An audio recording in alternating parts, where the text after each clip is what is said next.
Iran ने काफी बड़ी कार्रवाई कई देशों पर एक साथ कर दी है। जी हां, मिडिल ईस्ट स्पेशल रिपोर्ट की सबसे पहली और बड़ी खबर आपको यही बताऊंगा। सलाम नमस्ते सत श्री अकाल, मैं हूं रजा और आप देख रहे हैं रजा ग्राफी की स्पेशल रिपोर्ट। इस मिडिल ईस्ट रिपोर्ट की सबसे पहली बड़ी खबर यही है कि ईरान ने यूके, पोलैंड समेत कई देशों के लोगों पर बड़ी कार्रवाई की है और ऑफिशियली कार्रवाई की है।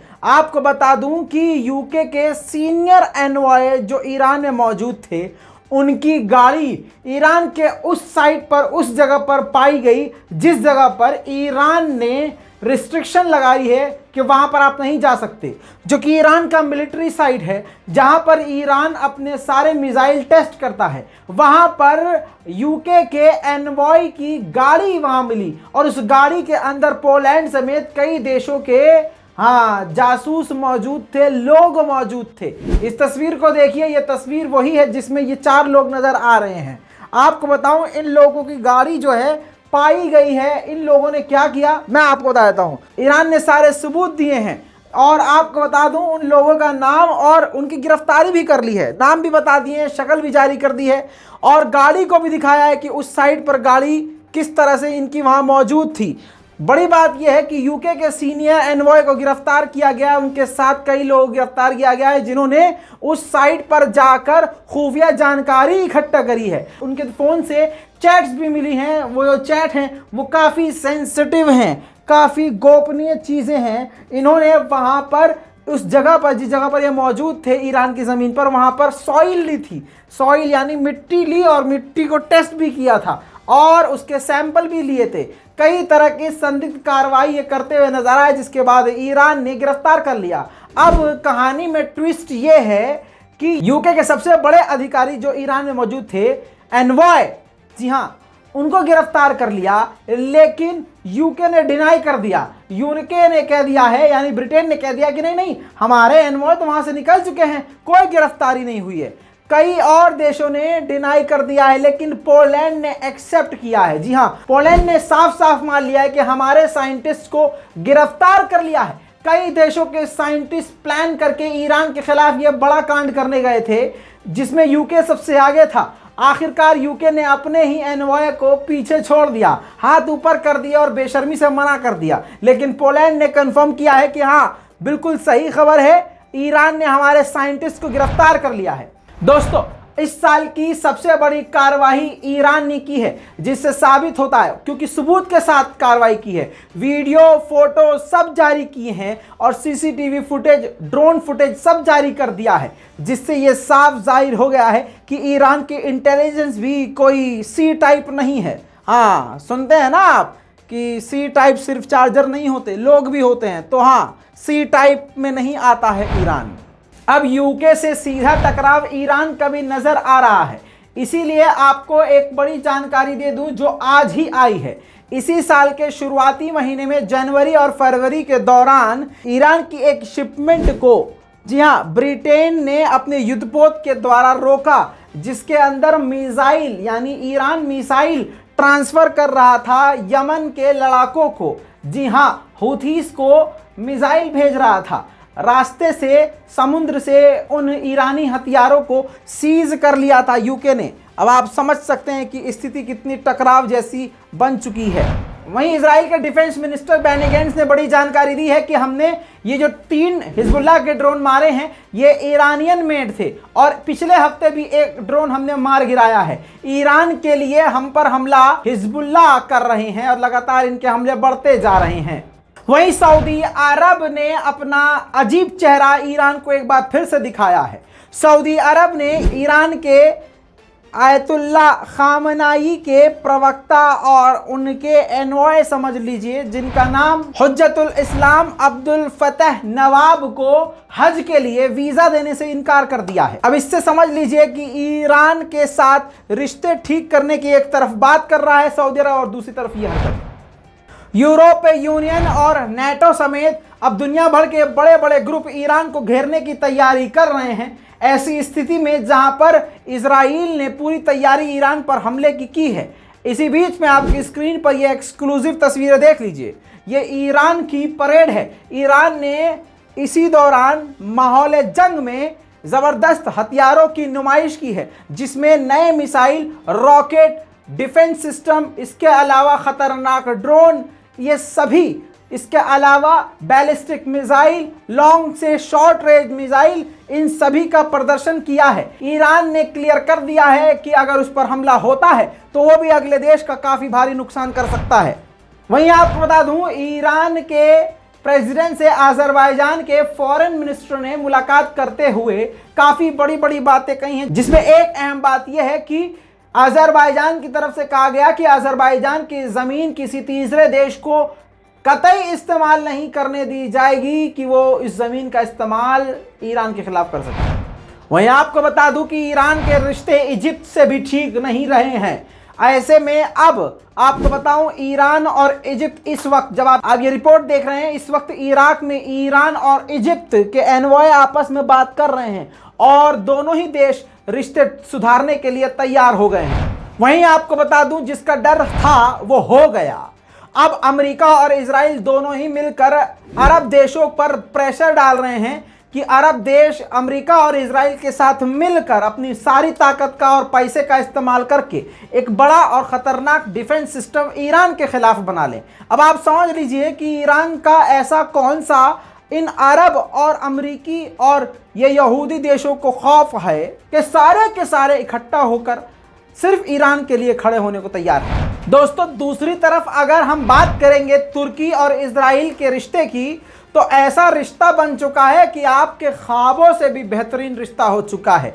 अब तुर्की और इजराइल ने खामोशी से एक नए एविएशन का एग्रीमेंट कर लिया है। 15 साल से दोनों के जहाज एक दूसरे के देशों में नहीं जाते थे। अब ये जो नई डील हुई है, इस डील के अंतर्गत दोनों देशों के जहाज बिना तीसरे देश रुके डायरेक्ट एक दूसरे के देश पहुंचेंगे। साथ में ही दोनों ही देश की कंपनियां, अब नहीं बता रहा हूं खबर, कल वाली नहीं है, नई जानकारी है, दोनों ही देश की कंपनी, सिर्फ इजराइल की कंपनी सिर्फ यहां पर तुर्की में नहीं, बल्कि तुर्की की कंपनी भी अब इजराइल के अंदर मोटा पैसा इन्वेस्ट करेगी। अब ऐसा लग रहा है कि बिछड़े हुए दो सगे भाई थे, इकट्ठा होकर अब नया दौर लिख रहे हैं। मुसलमानों की पीठ में तुर्की का ऐसे छुरा बोला जाए या क्या बोला जाए, आप नीचे कमेंट कर दीजिएगा। अब आपको बता दूं, इजराइल के प्रेसिडेंट ने, इस बात से समझिए कि तुर्की कितना करीबी अचानक से हो गया है। तुर्की को अब इस साल सबसे पहले ईद मुबारक विश करने वाला इजराइल मुल्क बना है। जी हां, सबसे पहले प्रेसिडेंट ने रजब तैयब एर्दोगान को, कौन से प्रेसिडेंट ने? इजराइल के प्रेसिडेंट ने रजब तैयब एर्दोगान को फोन पर बात करते हुए ईद मुबारक कहा और साथ में रिश्तों को सुधारने की खुशी जताई कि अच्छा है कि दो सगे भाई रिश्ते सुधार रहे हैं। अब आप ये भी समझ लीजिए कि ये आस्तीन के अरब सांप निकले हैं। हाँ, ईमान पर कायम रहना काफी मुश्किल होता है, क्योंकि हमेशा ये देखा गया है, तारीख़ इस्लाम में ये मौजूद है कि जो सत्ता में रहे हैं वो कातिल और गुंडे रहे हैं और जुल्म इस्लाम पर और सिरात मुस्तकीम पर रहने वालों पर हुआ है, लेकिन आखिर में सच्चे ईमान वाले ही इस दुनिया में बाकी रहे हैं। चाहे शहीद होने के बाद उनका नाम रहा हो, चाहे वो किसी भी तरह से आज याद किए जाते हों। तारीख़ इस्लाम की बात मैं क्या करूं, आप खुद मुझसे बेहतर जानते हैं। लेकिन आपको बता दूं कि अब बेनी गैंट्स यानी इजराइल के डिफेंस मिनिस्टर ने कहा है कि जब से अब्राहम अकॉर्ड हुआ है तब से लेकर अब तक 150 मीटिंग हमारी अरब देशों से, गल्फ कंट्री से हो चुकी है, जिसके बाद $3 बिलियन के हथियार अरब देशों को दे चुके हैं। समझ लीजिए, अरब जिसकी ज़बान में कुरान उतरा, जिनके लिए कुरान समझना सबसे आसान, वो ही इस बात को नहीं समझ पा रहे हैं या समझ के भी अल्लाह की बात को ठुकरा रहे हैं कि ये आले यहूद तुम्हारे नहीं हो सकते, ये यहूद तुम्हारे नहीं हो सकते, अगर तुम इनके साथ हो तो तुम में और उनमें कोई फ़र्क नहीं। कमाल की बात है। इसके बावजूद मेरा मानना ये है कि अरब देशों को छोड़कर ये दुनिया में दूसरे देशों के जो मुसलमान हैं वो उनसे करोड़ों गुना बेहतर हैं। यूएई से भी काफ़ी बेहतर रिश्ते हो चुके हैं। यूएई इजराइल के लिए सबसे पहला वो देश है जो इजराइल की गोद में बैठा। अब आपको ये महिला याद होगी जो कि इजराइली है और दुबई में गिरफ्तार की गई थी ड्रग बेचते हुए। हाँ, ड्रग का काम कर रही थी, जिसमें सीधा साधा फांसी की सुना दी गई थी यूएई के द्वारा। अब यूएई के बड़े भाई उर्फ इजराइल ने बात करी और पुचकार के यूएई को समझाया, तो यूएई ने फांसी को टाल दिया है और उस फांसी को उम्र कैद में तब्दील कर दिया है। अब जो काम कभी नहीं हुआ है वो भी होगा। इस्लाम की बेइज्जती खुद अरब देश करवाएंगे। अब इजराइल ने कहा यह है कि हमने सऊदी अरब से बात की है और सऊदी अरब अब तेल अवीव से डायरेक्ट, इजराइल से डायरेक्ट फ्लाइट उड़ेगी, सीधा सऊदी अरब जद्दा जाएगी। ये हमारी कोशिश है ताकि मुसलमान लोग हज कर सकें डायरेक्ट। इजराइल में, फिलिस्तीन में जो लोग रहते हैं वो सीधा हज कर सकें जाके डायरेक्ट फ्लाइट से। लेकिन इसके पीछे इजराइल का बड़ा प्रोपेगेंडा है कि जो आज तक नहीं हुआ है इतिहास में कि इजराइल की कोई फ्लाइट सऊदी अरब के एयर स्पेस में नहीं घुसी, अब वो सीधा मक्का में जाएगी और लैंड भी करेगी। वहीं आपको बता दूं, अल्जीरिया की मिलिट्री परेड के अंदर एक खूबसूरत मौका तब आया जब अल्जीरिया की मिलिट्री परेड करते करते उसमें रुकावट आती है। वो रुकते हैं और फिलिस्तीन के झंडे को आकर पकड़ते हैं और अपनी परेड में फिलिस्तीन के झंडे को शामिल करते हैं। देखिए,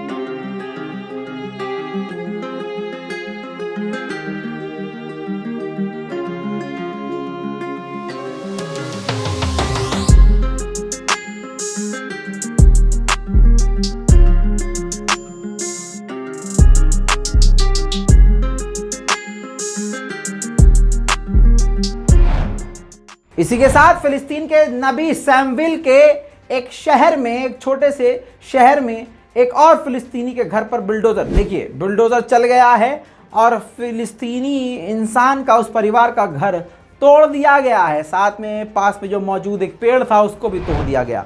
इसी के साथ आज फिर से सुबह मस्जिद अल अक्सा में इजरायली यहूदी घुसे, वो भी बंदूक और मिलिट्री के दम पर। देखिए,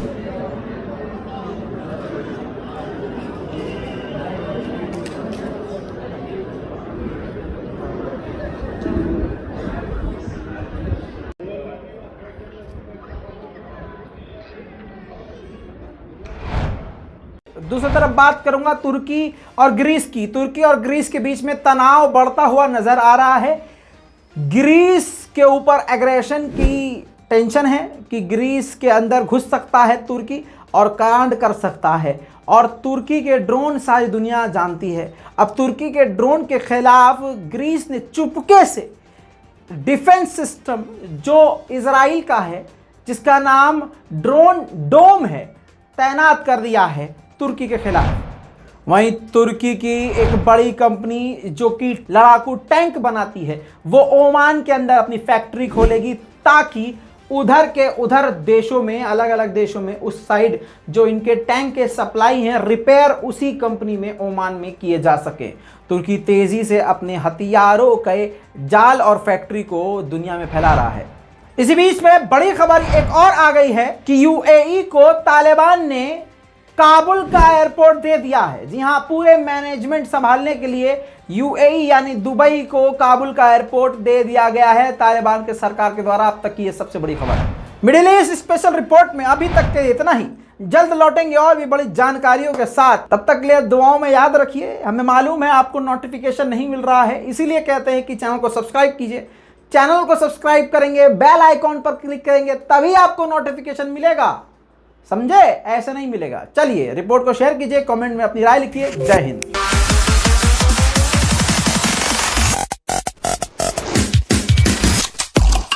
तेरा बाप आया।